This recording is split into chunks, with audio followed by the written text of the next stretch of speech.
자, 이제 말씀으로 들어갈 거예요. 우리 아이들에게 퀴즈 하고 싶어요. 은호야, 구약에 힘이 엄청 센 사람이 있었어.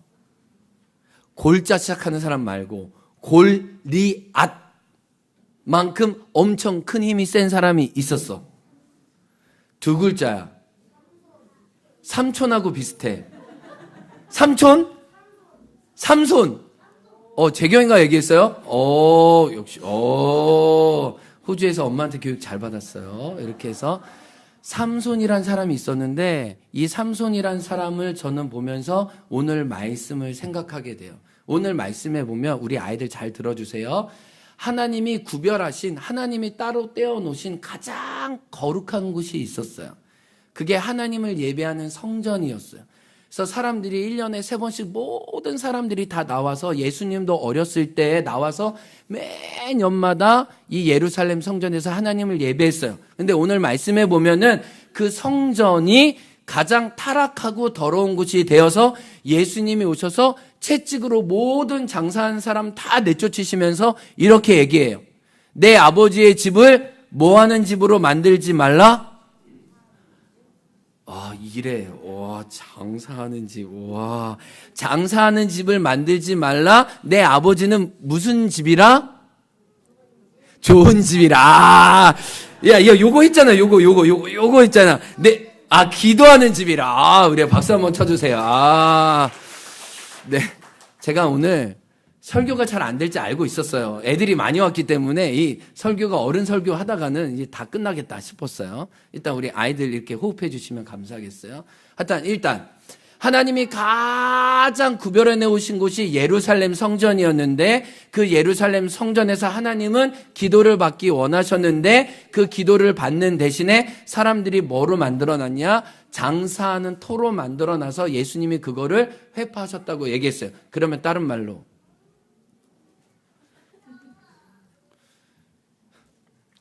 그래, 맛있는 거 먹는 거 좋은데 목사님 말씀 들으면서 먹자. 알겠지? 그래. 다인아, 맛있는 거 먹으면서 목사님 얘기 들어주자. 알겠지? 다현이도 그치?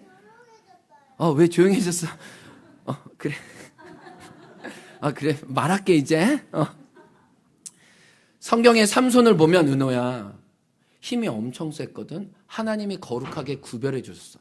너는 특별하다. 은호는 특별하다. 은호는 거룩하다. 하나님이 은호를 사용해 주실 만큼 삼손이 그렇게 특별한 사람이었어요. 그런데 그 삼손은 하나님이 하지 말라는 일을 자꾸 했어.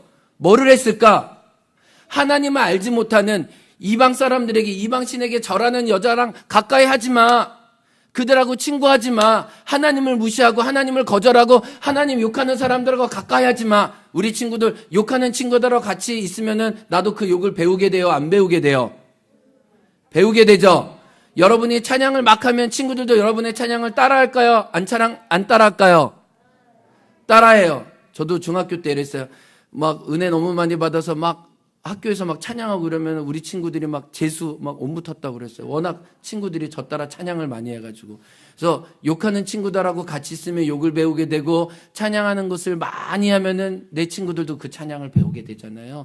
근데 삼손은 자꾸 하나님이 원하신 곳에 있지 않고 욕하는 사람, 하나님을 무시하는 사람, 그리고 하나님이 보시기에 안타까운 죄를 짓는 사람과 계속해서 같이 했어요. 그래서 삼손은 거룩한 게 힘이었는데 거룩하고 하나님의 말씀대로 살아가지 않았기 때문에 하나님이 주시는 그 힘을 나중에 뺏겼어요. 그래서 한 여인에게 자기의 비밀을 알려줘요. 그 삼손의 비밀은 뭐였을까요? 이레야. 여자 이레. 네, 이레야. 삼손은 이렇게 머리가 어떻게 했지? 머리가 길었지. 근데 그 머리에서 뭐가 힘이 나왔지? 벌써 나왔네. 그 머리에서 뭐가 나왔지? 힘이 나왔지. 근데 그걸 누가 잘랐어? 삼손이 자기가 잘랐어? 그러면은 여자가 왜 잘랐어? 죄 받아서 잘랐어요. 여자가 유혹한 거야. 이걸 유혹이라고 그래. 삼손, 너 힘이 어디 있는지 제발 알려줘. 근데 삼손은 그거 안 알려주려고 했어요. 왜냐하면 하나님과 자기만의 비밀이었거든. 근데 여자는 어떻게 해서든지 이 삼손의 머리를 밀고 싶었어요. 왜요? 그 힘을 제거하고 싶었으니까. 그래서 삼손이 여자 품에서 꼭 잠들어요. 취해가지고 잠들어요. 그래서 여자 들릴라가 어떻게 해요? 머리를 박박 깎았어요. 그리고 이방 나라 사람들이 왔다 깨우는 순간 삼손은 어떻게 했을까요? 평소에 힘이 있었으니까 어떻게 해요? 뭐라고요? 줄을 못 끊었어요. 그날은. 안 돼요인데 그날은 안 돼요예요. 평소에는 됐어요 했는데 그날은 안 됐어요. 왜 안 됐을까요? 뭐를 잘랐어요? 머리를 잘랐어요. 왜요? 머리에서 뭐가 나왔어요? 힘이 나왔는데 하나님이 힘 주신 그 거룩을 잃어버리니까 힘이 없었어요. 사랑하는 우리 아이들, 우리 성도 여러분, 우리의 힘은 거룩이에요. 아멘. 우리가 거룩을 지키면 하나님 우리가 작아도 우리를 귀하게 사용하세요. 그러나 우리가 아무리 용맹하고 힘이 있고 지혜 있고 똑똑하고 가진 게 많다 해도 하나님의 거룩을 잃으면 힘이 없어요. 아멘. 예루살렘 성전은 아주 작은 곳이었어요. 그러나 거룩했기 때문에 하나님이 만나주시고 하나님이 함께 했어요. 여러분이 작아도 여러분이 이렇게 어떻게 보면 지금은 너무 어려서 부모님의 도움을 받는 것 같아도 여러분이 거룩하면 하나님이 귀하게 사용하세요. 아멘. 그러나 만약에 여러분이 삼손처럼 여러분의 힘을 자랑하고 여러분의 똑똑함을 자랑하고 그리고 자꾸 하나님이 원하시지 않는 길로 계속 가면 어떻게 되는 거예요? 삼손처럼 머리가 잘려서 힘이 없는 거예요. 아멘. 따라합니다. 거룩함이 능력이에요. 그러면 물어볼게요. 내가 거룩해지려면 어떻게 해야 돼요? 우리 친구들. 누구한테 물어볼까? 재경아, 엄마한테 물어봐. 재경아, 거룩하려면 어떻게 해야 될까? 거룩하려면은 어떻게 해야 되지? 내 안에 누가 들어오면 거룩해질까요? 나는 거룩한 게 없어. 내 안에 거룩하신 누가 들어오면요? 하나님이 들어오면 거룩해지는 거예요. 야, 우리 주에 오늘 서귀포에 와서 언제나 홈런 치는데요. 우리 주혜한테 한번 박수 한번 쳐줄까요? 야, 뭐 이런 식으로 나오면 엄마 아빠 매일 새벽 예배 나오겠어요. 서귀포에서 난리 났어요. 뭐 이 정도면 오늘 새벽 4시에 나와서 지금 오늘 하루 어떻게 살아갈지 모르거든요. 엄마 아빠 이미 위로 받았다 주혜야. 예. 오늘 주혜 대박 쳤어요. 여러분, 우리 친구들 내 안에는 선한 게 없어요. 그러나 거룩하신 하나님과 그 아들 예수님이 오면 내 안에 거룩해지는 거예요. 아멘. 그래서 찬양할 거예요. 우리 무명이어도 함께 찬양하기 원합니다. 우리 이 찬양 같이 할 거예요. 난 예수로 충만하네. 우리 안에 예수님이 들어오면 우리가 충만해지는 거예요. 아멘. 내 안에 거룩한 게 없지만 예수님을 날마다 모셔드리면 우리는 거룩하게 살 수 있는 거예요. 아멘. 한번 찬양하겠습니다. 무명이어도.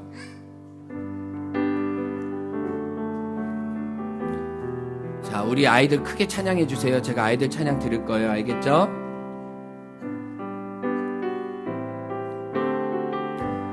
무명이어도 공허하지 않는 것은 예수 안에 난 만족한. 우리 아이들 너무 잘하고 있어요. 가난하여도 부족하지 않는 것은 예수 안에 오직 나는 부요함. 고난 중에도 견뎌낼 수 있는 것, 고난 중에도 견뎌낼 수 있는 주의 계획 믿기 때문이라. 실패하여도 일어설 수 있는 것, 일어설 수 있는 것은 예수 안에 오직 어떻게 함이라? 승리야. 자, 이제 우리 아이들 큰 소리로 난 예수로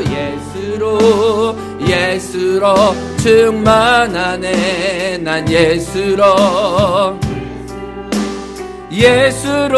충만하네. 난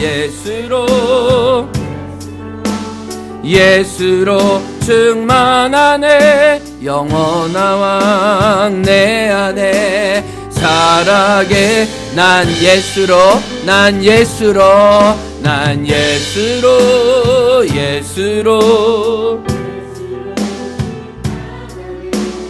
예수로 예수로 예수로 충만하네. 난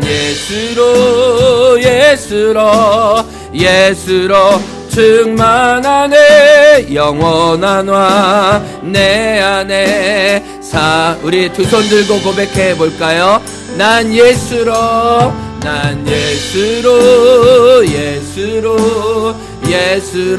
충만하네. 난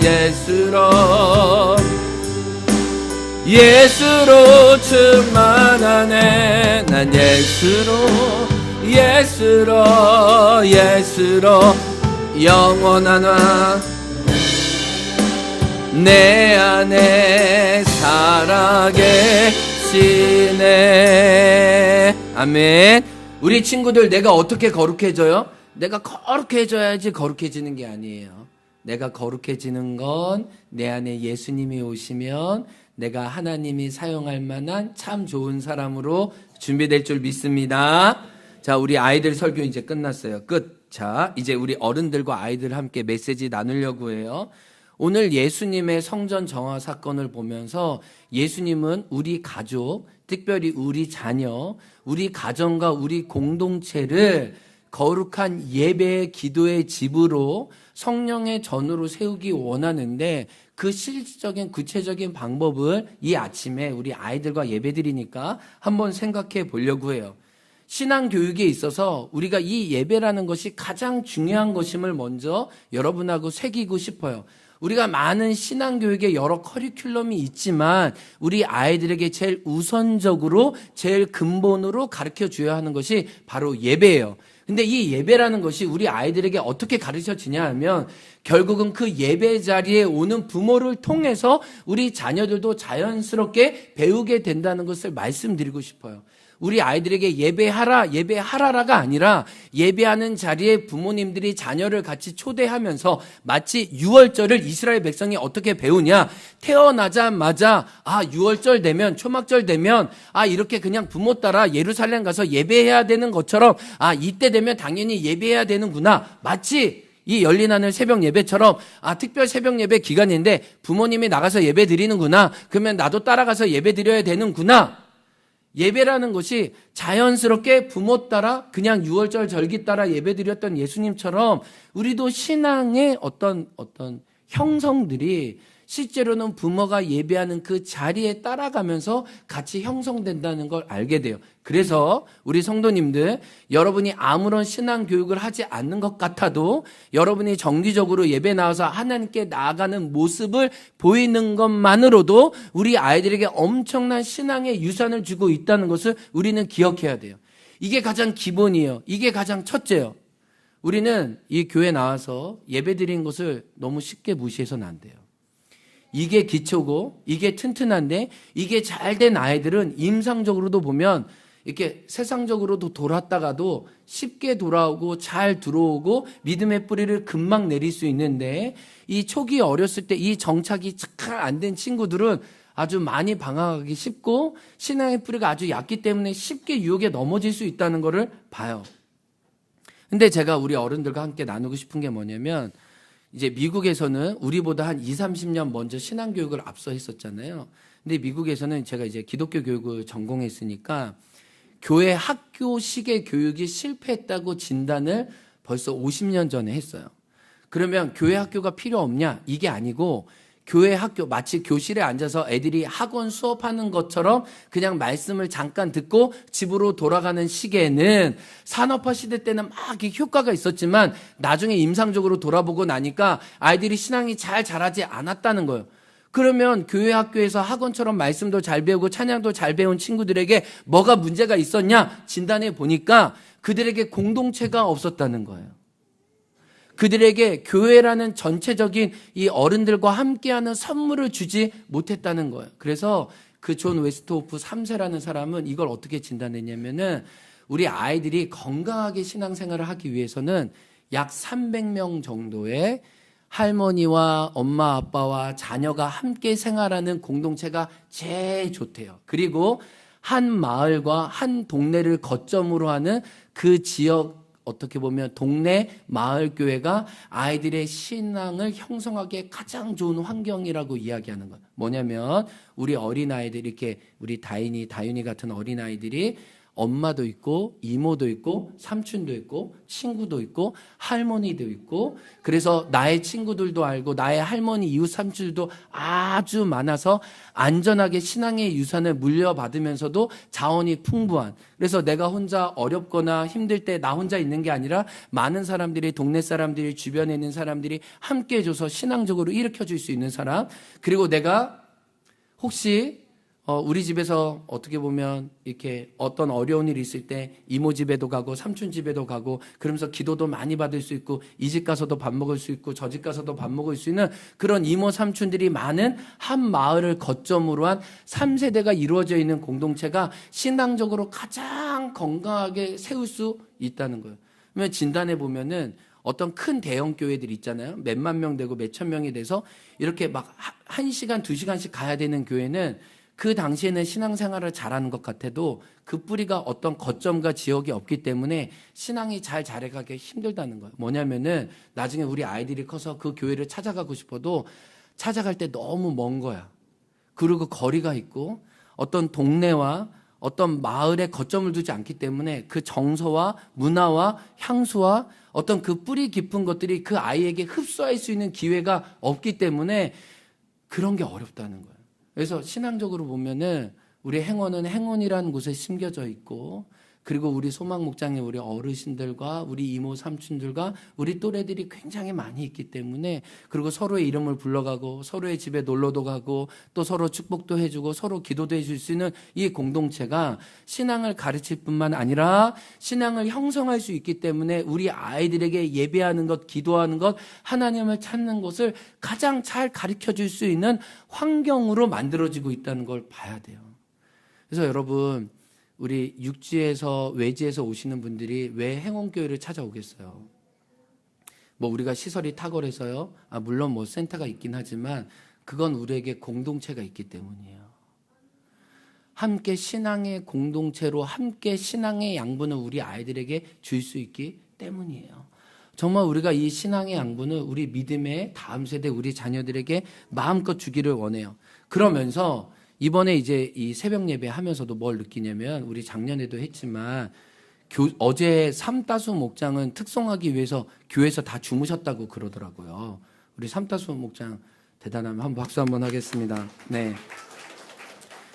근데 저희 때는, 또 여러분 때는 교회에서 자는 게 익숙했잖아요. 교회에서 자는 게 특별한 게 아니었잖아요. 그 당시에는 뭐 도서관이 있었어요? 뭐가 있었어요? 그냥 교회에서 공부하다가 교회에서 자고 그냥 새벽 예배 드리고 뭐 이런 게 자연스러웠잖아요. 근데 요즘에는 그게 자연스럽지 않으니까 새로운 용어가 생겼잖아요. 교회에서 먹고 자고 하는 교수긴. 그렇잖아요. 그러니까 우리가 이런 열린 새벽 예배를 통해서도 뭐가 필요하냐면 이런 교수긴 문화를 아이들한테 배워주는 게 필요해요. 이때는 교회에서 잘 수 있어. 교회에서 먹고 마시면서 함께 생활하는구나. 이런 문화들, 이런 가치들, 이런 정서들을 우리 아이들이 가질 수 있도록 해주는 게 필요해요. 저도 어렸을 때 생각해 보면은 부모님 따라서 이런 어떤 특별한 예배에 나왔던 경험들이 저에게 알알이 잘 박혀요. 물론 뭐 365일 예배 드리는 환경 가운데 있었기 때문에 청소년 때는 그게 좀 싫었지만 나중에 지나고 보니까 너무 큰 축복인지는 아는데, 이렇게 어떤 특별하게 모일 때마다 아이들도 우리 부모 따라 같이 나오게 되잖아요. 이런 경험들이 굉장히 저한테 소중하게 다가왔었어요. 그러니까 우리가 어떤 교회에서 어떤 절기를 또 어떤 마음을 모아서 함께 할 때마다 우리 자녀들을 초대하는 게 너무 중요해요. 제가 그 중학교 3학년 때인데 그때 교회에서 부흥회를 했는데, 그때는 부흥회도 청소년 친구들을 같이 불렀어요. 이렇게. 그러니까 지금 우리 청소년분은 저도 조금 염려하는 부분이 있는데 너무 어른들과 분리되는 게 그렇게 좋지는 않아요. 물론 자기네들끼리 이렇게 청소년들끼리 문화를 잘 가꿔야 되지만 이렇게 어른들과 함께 예배하면서 이렇게 같이 호흡하고 이렇게 같은 말씀을 듣는 게 너무너무 중요해요. 우리가 중학교 때 우리 장로님도 그렇잖아요. 어른들 말씀 같이 들으면서 같이 한 말씀 가지고 자랐잖아요. 근데 부흥회 때였는데 그 부흥 간사님이 저희 아버님 특별히 어떤 분을 모셨냐면은 그 신유의 은사는 아닌데 헌금 봉투만 보면은 그분이 어떤 기도 제목과 뭐가 있는지 다 아는 분이야. 이렇게 되게 신기하잖아요. 이렇게 이렇게 기도 제목 마음의 소원을 쓰잖아요. 그거 안 됩니다.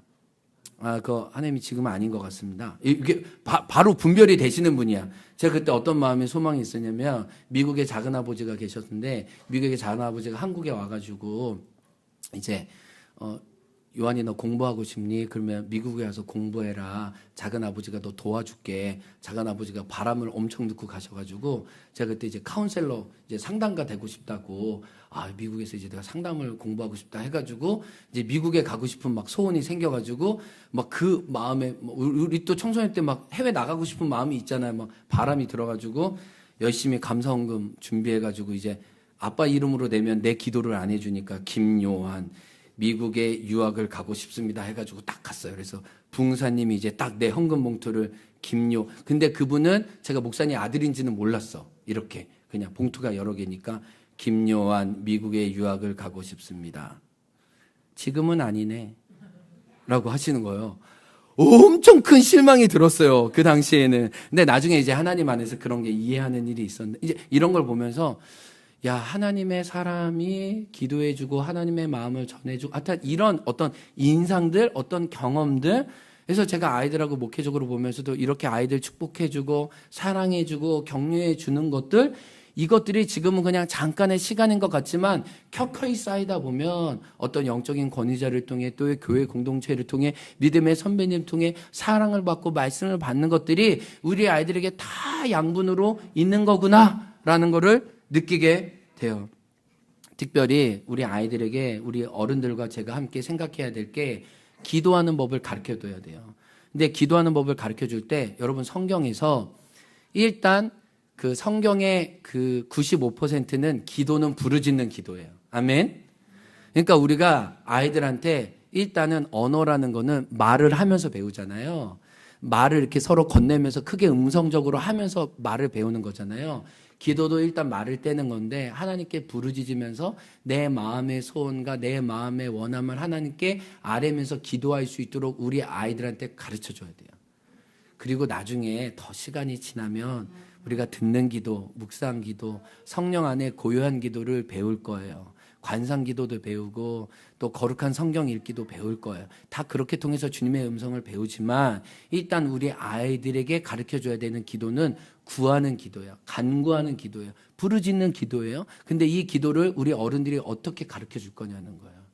내가 그렇게 기도함으로써, 내가 그렇게 부르짖음으로써 그 기도의 영성과 언어를 우리 아이들한테 줄 수 있는 거예요. 그래서 우리 아이들이 지금 우리가 어떻게 기도하는지 보고 있어요. 듣고 있어요. 그리고 그들도 하나님께 기도할 때 그렇게 기도하고 싶을 거예요. 그리고 또 한 가지 중요한 건, 우리 부모님들, 여러분이 기도할 때 여러분이 기도하는 모습을 여러분의 자녀도 반드시 따라한다는 걸 기억하셔야 돼요. 여러분이 집안에서 장소를 정해놓고 기도하기 시작했을 때 어느 순간 여러분의 자녀도 장소를 정해놓고 거기서 기도하게 될 거예요. 여러분이 기도하러 교회에 나와서 기도했던 그 자리에 어느 순간 여러분의 자녀도 나와서 똑같이 기도하게 될 거예요. 왜냐하면 우리에게는 부모님의 어떤 그 믿음의 DNA가 우리에게도 자연스럽게 유전이 되고 학습이 돼요. 그러니까 제가 저 같은 경우는 말씀드렸잖아요. 제가 무슨 일이 있으면은 자꾸 막 기도원에 가고 싶다는 게 왜요? 제가 어렸을 때부터 아버님 따라서, 또 어머니도 아버님도 무슨 기도할 일이 있으면 특별하게 시간을 정해서 기도원에 저를 데리고 가서, 근데 저는 기도원에서 하루 종일 놀았어.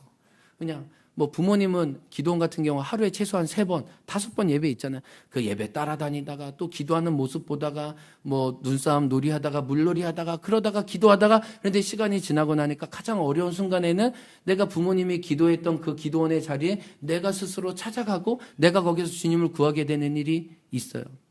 이 예배당도 마찬가지예요. 여러분이 이곳에서 기도하고 예배했던 것, 이거 무시하지 마세요. 우리 아이들이 나중에 이 제주를 떠날 수도 있지만 여러분이 기도하고 여러분의 소원과 마음을 두었던 이곳에 언젠가 다시 와서 기도하고 하나님의 얼굴을 구하는 일이 있을 거예요.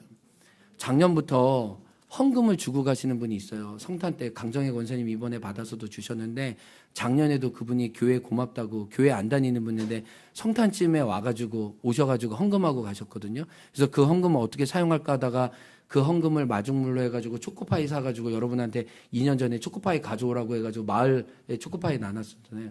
이분이 또 뭐더라? 이름 까먹었는데, 하여튼 또 하느님의 집 해가지고 헌금도 갖고 오셨어요. 이분이 왜 이렇게 헌금을 갖다 줄까? 제가 볼 때는 이곳에 어떤 정서와 마음이 있지 않았을까? 행원교회에서 받았던 사랑을 어린 시절에만 받았던 분이 아닐까? 그러니까 연어처럼 이곳에 와서 자기의 감사를 표현하고 싶은 것이 아닐까라는 생각이 들어요. 마찬가지예요. 저와 여러분이 자꾸 마음을 두고 관심을 두는 곳에 우리 자녀들도 반드시 오게 되었다는 것을 기억해 주세요. 그리고 특별히 이 자리에 없지만 우리 믿음의 1세대를 기억했으면 좋겠어요.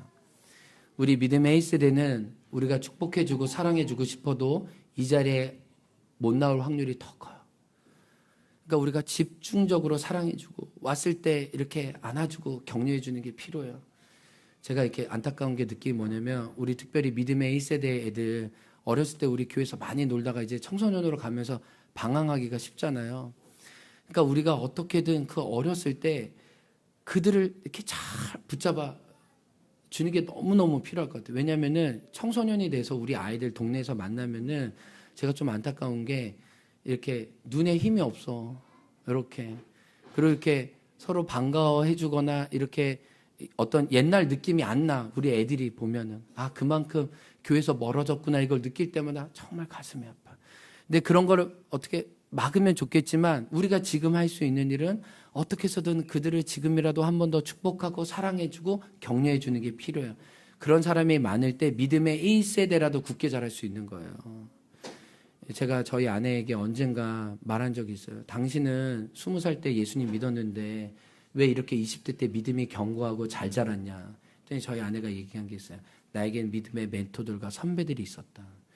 여러분 영적인 부모가 없을지라도 가장 결정적인 중요한 순간에 믿음의 선배와 또 멘토와 믿음의 동역자들이 있으면 그는 견고히 자랄 수 있어요.